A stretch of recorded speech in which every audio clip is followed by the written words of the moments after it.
On va parler de culture, mais de culture numérique dans cette édition, dans les 7 prochaines minutes, avec nos deux invités. Lucie Verseil, bonjour. Bonjour. Vous êtes chargée de communication pour ce projet MU qu'on va évoquer dans un instant. Et Cynthia Didio, bonjour. Bonjour. Assistante artistique également pour ce projet MU, une exposition de création numérique au Centre d'Art Ronzier à Valenciennes les 1er, 2 et 3 février prochains. Exposition de création numérique. Vous avez tout monté de A à Z. Il faut le dire, vous êtes étudiant dans la sphère numérique, globalement à Valenciennes. Mais ce projet n'est pas tout à fait lié à vos études, c'est plus personnel. D'où vient, avec vous Cynthia, les explications en premier, l'ambition de départ de ce projet? Alors au départ, en fait, on a Adrien Marquez à la tête qui arrive avec une idée, en fait, l'idée de faire une exposition sur la création numérique. Et on a 15 autres étudiants qui se sont liés, en fait, d'affection par cette idée. Et à partir de là, donc, on a commencé à produire tout le travail nécessaire afin de monter vraiment un gros projet qui sera du coup MU, une exposition numérique.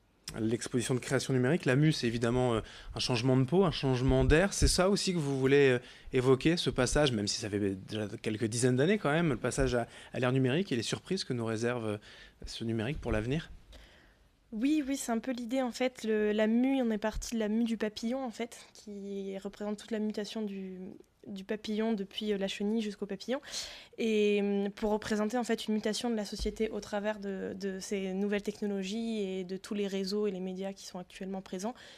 Et c'est une représentation en fait tout simplement d'une mutation de société qui est en plein changement. Quand on parle d'une œuvre numérique, c'est pas forcément facile à comprendre de premier abord. Une sculpture, une peinture, une œuvre musicale, d'accord, on connaît depuis longtemps. Une œuvre numérique, c'est quoi? Alors tout simplement, on va chercher à utiliser l'outil numérique pour en faire un art. Donc je peux peut-être vous expliquer tout simplement une de nos installations. Par exemple? Nos installations vont principalement toucher à de l'interactivité. Donc on va avoir par exemple une première installation qui s'annonce par un mur interactif où en fait à l'aide d'un capteur on va pouvoir une personne va passer devant le capteur et elle va interagir avec ce qui sera projeté en fait sur ce mur. Et globalement l'œuvre numérique on passe vraiment par ce type d'interactivité, pardon. D'où viennent-elles, ces œuvres que vous présentez, ces installations même précisément? Alors, donc nous, on est toute une équipe à travailler justement pour développer ces installations. Donc, on a une équipe, un pôle technique où eux, ils vont vraiment développer tout ce qui est outils informatiques. Donc, ils vont principalement travailler sur du codage. Et suite à ça, donc il y a l'équipe scénographique qui va travailler, l'équipe artistique notamment, qui vont travailler main dans la main pour pouvoir après développer plus en termes physiques en fait les installations. Vous êtes 16 étudiants du Valenciennois, donc à l'origine de ce projet. Les œuvres, elles viennent essentiellement de votre travail personnel? Oui, en fait, toutes les œuvres viennent de nous. À l'origine, c'est Adrien, donc le commissaire d'exposition, qui a proposé le thème et qui nous a par exemple donné quelques exemples de thématiques, disons, et de choses qui pourraient être faites. Et à partir de là, chaque personne qui désirait a proposé une installation, a proposé quelque chose qui pourrait être exposé.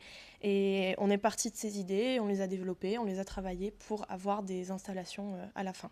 Alors c'est dans une petite dizaine de jours, du 1er au 3 février à Valenciennes, mais on peut s'inscrire librement. Si moi, chez moi, je fais une œuvre numérique, l'inscription est libre, je peux venir exposer. Oui, alors il y a deux choses. Il y a d'abord l'inscription à l'exposition. Alors l'exposition est bien sûr gratuite, ouverte à tous, mais le fait de s'inscrire sur notre site vous permet d'avoir un goodies une fois que vous serez à l'exposition, pardon. Et ensuite, on a ouvert autre chose, on a ouvert une galerie participative. Donc le principe de la galerie participative, c'est de donner accès à notre exposition à toute personne qui a envie de montrer son art. Donc la seule condition qu'on demande, c'est de faire partie, c'est de correspondre au thème en fait, qui est la création numérique. Donc si vous avez une œuvre qui correspond à la création numérique, il suffit de nous contacter, de nous l'envoyer et on en discutera avec l'équipe artistique et il y a possibilité d'exposer dans notre galerie. Alors Cynthia Didio, vous parliez d'œuvres interactives et des œuvres immersives aussi. Vraiment, on va se plonger directement. Tout à fait. Alors on a une œuvre qui est très particulière et qui prend vraiment une grosse place dans notre exposition. Ça s'appelle IoT, donc Internet of Things. Et là, en fait, la personne va devenir un objet connecté dans un espace complètement en immersion, en fait. Et il sera en fait équipé d'un casque où il aura de l'audio, tout simplement. Et selon sa position GPS, en fait, dans l'espace, eh ben, lui, il va évoluer dans l'histoire sonore, en fait. Voilà. Pour se faire une petite idée, on a un extrait justement d'une bande-annonce quelque part que vous diffusez, notamment sur votre site internet, vos pages Facebook. On va regarder ensemble.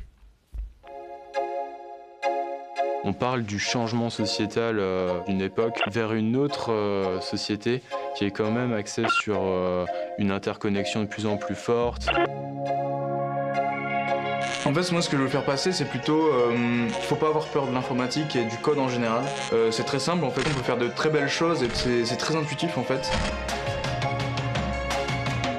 Ce que j'aimerais bien par-dessus tout, c'est que le public s'amuse en fait, qui rentre dans la salle et qui se détache un peu de leur vie quotidienne. C'est plus notre vision des choses sur le monde numérique. On est là pour montrer aux gens que c'est facile et qu'on a des choses à partager avec eux. Alors, la question qui vous cherche, je ne sais pas qui souhaite y répondre, mais justement, vous parlez de toutes ces œuvres numériques, de l'avenir, des changements d'air aussi. Comment vous le voyez, vous, justement, l'avenir numérique particulièrement ? Alors concrètement, dans la vie quotidienne, on va parler plus de cette nouvelle génération qui est très numérique dès le plus jeune âge en fait. Et nous, on voit ça plus un peu comme une nouvelle tribu. Et c'est ce qu'on va donc on va chercher à mettre en avant aussi dans l'exposition et faire découvrir justement aux gens qu'on peut utiliser les outils informatiques d'une autre façon et surtout pour faire de l'art. À bon escient. La question aussi pour vous, c'est peut-être qu'on n'a pas fini de tout voir et de tout découvrir avec le numérique qui réserve encore pas mal de surprises. Non, c'est sûr, et c'est aussi un petit peu l'idée qu'on veut faire passer, c'est voilà, on a ces nouvelles technologies et on peut en faire des choses qu'on ne soupçonne peut-être pas en fait. Donc nous, ce qu'on va montrer, c'est on peut en faire de l'art, on peut en faire des œuvres qui sont jolies, qui sont attractives, mais ça peut aller plus loin pour toute personne qui a envie de s'y intéresser un petit peu. Et comme disait quelqu'un dans la vidéo, l'informatique et le numérique, c'est pas si compliqué, et avec un peu de travail, on y arrive, et c'est un petit peu aussi, je pense, l'ambition de cette exposition. L'exposition de création numérique MU au Centre d'Art Ronzier de Valenciennes les 1er, 2 et 3 février prochains. Une adresse mail, une page Facebook peut-être à nous donner ? Alors oui, si vous voulez plus d'informations, n'hésitez pas à aller voir nos pages Facebook, c'est là où il y a vraiment un maximum d'informations. Donc c'est facebook.com/muexpo tout simplement.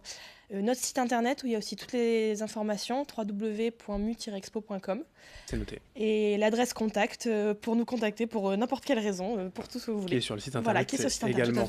Merci Lucie Verseille et Cynthia Didio d'être venues toutes les deux aujourd'hui pour nous parler de ce projet MU à Valenciennes dans une dizaine de jours. Fin de ce journal tout de suite. À suivre la suite du programme, notamment vos prévisions météo sur Grand Lille TV.